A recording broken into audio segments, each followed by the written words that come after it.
Okay, Lynn, just tell me how you became interested in Bigfoot and how old you were about. Right, well, it started with my brother was like into UFOs and stuff like that, so he would get like books and stuff from the library or buy them if they found them anywhere or whatever, you know. But he'd get UFO ones or paranormal books or stuff like that, and in the paranormal books there was always like a chapter on Bigfoot. Yeah. And it nearly always had the still photo from the Patterson-Gimlin film, from '67. And after my brother would read the books, I'd flick through. But I mean, being a young child, so my brother, 4 years older than me, so my brother would have been like, I don't know, 8, 9, 10, those kinds of ages. So I would have been like, you know, 4, 5, 6, something like that. So I couldn't fully read what was that, because I mean it would have words that I wouldn't understand, like, but I couldn't fully read on the story, but I get the idea of what was going on, and the idea of Bigfoot and that picture of Patty from the film, it just really interested me, and it just really sparked like my imagination and my interest, and it kind of went from there then. Yeah, and you've actually got a footprint, haven't you, from the Patterson-Gimlin film? Yeah, I have a cast. A cast, yeah, and a tattoo as well. Yes. Yeah. And a tattoo of Patty walking across my arm. Okay, and are there any cases in particular that impress you? Well, I mean, I've been being so into Bigfoot for all, you know, for more or less most of my life. I've phased in and out of it, but obviously since we've had like the internet and all that came into, like, you know, everybody's houses, it opened it up a lot more for me to like look into it and connect with people who are also interested. And I've been lucky enough to connect to quite a few people who are heavily involved in the Bigfoot sort of research or have stories of their own of Bigfoot and have their own Bigfoot sightings. So one of them was through the Bigfoot forums. I was talking to somebody there, and I was very interested in his sighting because it had such a major effect on him. He used to go hunting quite a lot when he was a teenager, as a lot of, you know, American teenage boys do. They take up hunting, and he was going hunting this one day, and this is the story he told me about it. And he went hunting. It was very early in the morning. They, as you know, they often go, like, you know, in the very early hours of the morning, to be there for dawn. And he was in a deer hide in a place, I believe it was called the Dismal Swamp, but I might not be fully on there. It was Dismal something. I'm pretty sure it was called the Dismal Swamp, but I might be wrong. And he was in a deer hide, as you do, waiting for the deer to come past.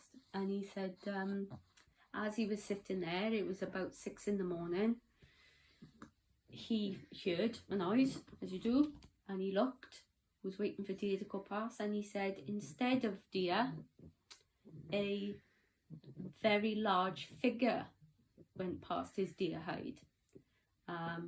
And he said it was about 9 foot tall. And he said it felt like it was so big, it felt like it was like 6 foot wide at the shoulders. It was so big. And he said it came like past a bush that was in front of his deer hide. It was a fair distance, but not massively away from him. And he said it looked like it was picking something off this bush. And he said it frightened him so much that he gave up hunting there and then. And to this day, he hasn't gone back into the woods or to that place to go hunting. In fact, he's given up hunting. He doesn't do hunting at all now. and it frightened him to the point of he has something of a psychological issue over it, because I mean it really frightened him. Didn't do anything to frighten him, but just seeing what he saw frightened him. Yeah. And I remember you telling me you got bitten by a spider years ago in Australia. Yeah, in Australia. Yeah. And you were frightened of spiders for a bit after that. Do you think it was a similar sort of reaction? Like, is you? Yeah, because the story he described to me, the Bigfoot that he saw didn't do anything to frighten him. As far as he knew, as far as we know, the Bigfoot didn't even know he was there. But I think it was just the shock of seeing such a massive creature and at such close proximity that it even though it didn't give out any sort of, bad vibes, for want of a better word, it just shocked him and it frightened him that there is something that could be that big and that strong and that, out there. Okay. You were also on an episode of Finding Bigfoot when they came to the UK. Do you want to talk about that a bit? How did that happen? Yeah. I can't remember what the full thing was, but they put out.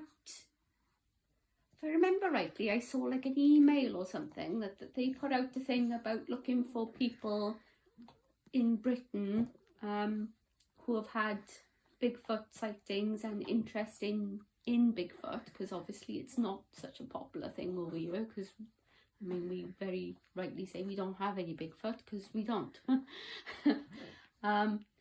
I answered the email saying that although I hadn't had a Bigfoot sighting, but I was very interested to go into the filming of this episode where they were doing, like, they do their town hall meetings. It was essentially the UK equivalent of a town hall meeting. And I said I would very much like to go, because I've been a fan of Finding Bigfoot and I've been a fan of Bigfoot, and you don't get that kind of thing in Britain often. So I sent off an email and I was lucky enough that they said, yeah, come along. And I took my daughter with me. She was 5 at the time. So I took my daughter with me as well, because she would watch Bigfoot stuff with me. She doesn't watch it so much now, but she did back then when she was a little kid. She watched it. And we were lucky enough to get invited along and go and see the filming and chat with the cast. And although I didn't have a sighting, so I didn't stand up and give any evidence in the actual town meeting, I was there. I watched it all out and it was very interesting, and obviously we were excited to meet the cast. Yeah. Do you watch any other documentaries or? I watch stuff that comes up. Like I've watched, I like Monster Quest. I loved Monster Quest when that was on. I got the DVD somewhere. But I loved Monster Quest. I'd watch that. I'd watch a lot of other. I mean, you don't get a lot of it over here than you do now. As I was growing up, you wouldn't get a lot. You get like the Arthur C. Clarke thing, and you get the odd one here and there, sort of, the odd thing. The only thing I would say I watched a lot of, like religiously, would be the Finding Bigfoot, Josh Gates one, Destination Truth, and I watch his Expedition Unknown. I watch that. Any others that would sort of come up here and there, I would watch, but I don't like the Expedition Bigfoot. I'm not such a big fan of that. I like the Les Stroud ones that he did. That was really good. That was really interesting. So I watch them whenever they come up, but it's a case of whether they come up very regularly.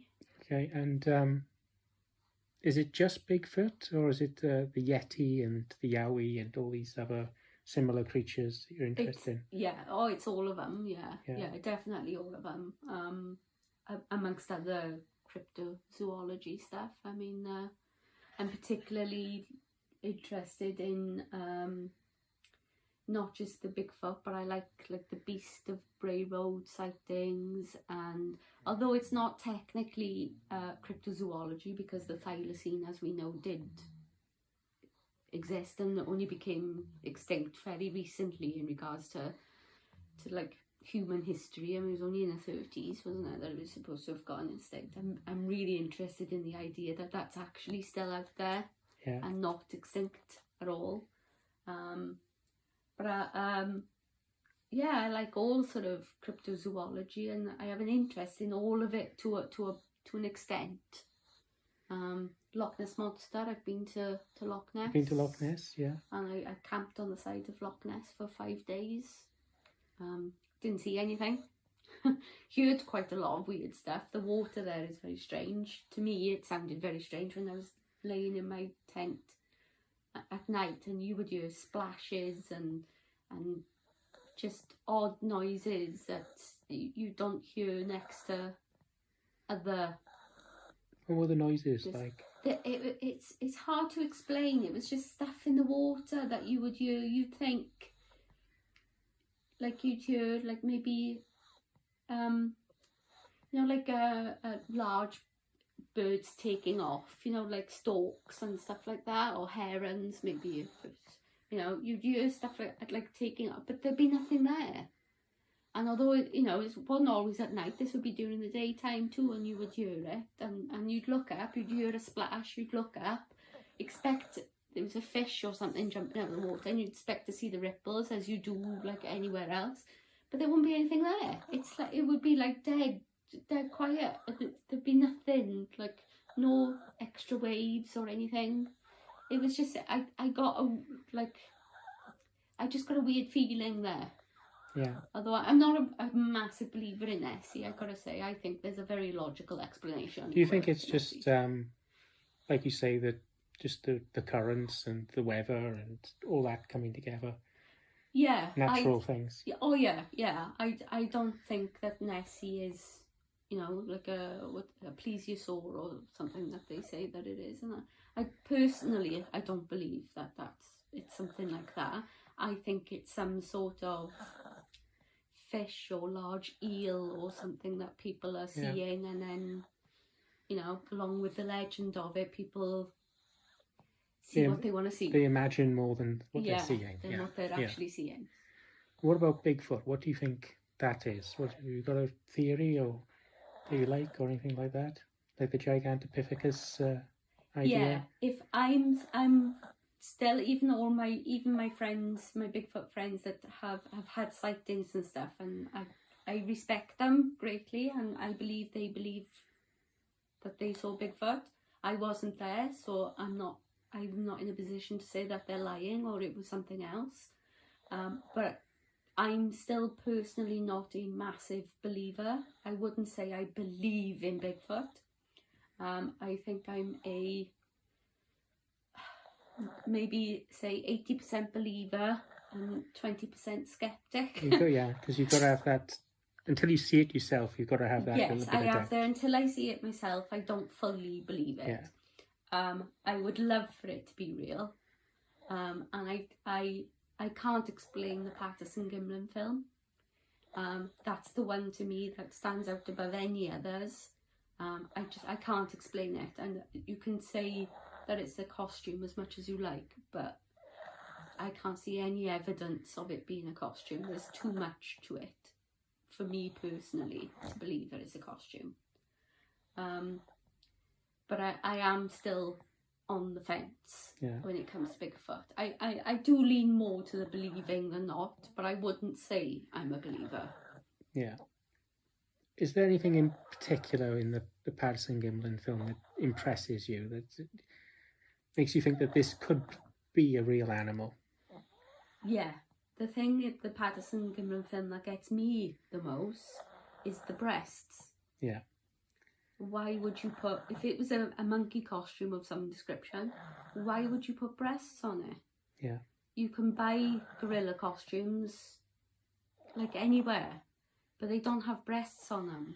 So it's an extra step. It's, it's an extra detail why go that little bit further is what you're saying. Yeah. Why? I mean, they could have, if it was fake and it was a costume, it would have been so much easier and make more sense to make a male costume. Yeah, I agree. Why put breasts on it? And they're not just like breasts that are just like sticking out there. They look like an real breasts. They look anatomically like real breasts. They seem to move like real breasts. They seem to have the shape of a real breast that haven't been kept, you know, like in a bra or implants or whatever, that kind of thing. They just look like what you would imagine real breasts on a Bigfoot would look like if it was real. Yeah.